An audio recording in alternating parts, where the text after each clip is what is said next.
ರೈತರ ಆಸ್ತಿ ಮ್ಯಾಗ ವಕ್ಫ ಬೋರ್ಡಿನವರು ಕಣ್ಣು ಹಾಕ್ಯಾರ. ತಮ್ಮ ಹೆಸರಿಗೆ ಆಸ್ತಿ ಮಾಡೋಕೆ ಸಂಚು ಹೂಡ್ಯಾರ. ರೈತರ ಆಸ್ತಿ ಮ್ಯಾಗ ವಕ್ಫ ಬೋರ್ಡಿನವರು ಕಣ್ಣು ಹಾಕ್ಯಾರ.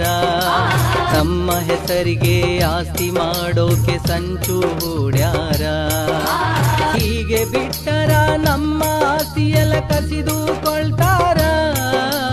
ಹೀಗೆ ಬಿಟ್ಟರ ನಮ್ಮ ಆಸ್ತಿಯೆಲ್ಲ ಕಸಿದುಕೊಳ್ತಾರ. ನಾವು ಎಚ್ಚರ ಆಗದಿದ್ರ ದೇಶ ನಮ್ಮದೇ ಅನುತಾರ. ದಯಮಾಡಿ ಎಲ್ಲರೂ ಬನ್ನಿರಿ ನೀವು ನೀಡಲು ಸಹಕಾರ. ರೈತನ ಒರೆಸಲು ಕಣ್ಣೀರ.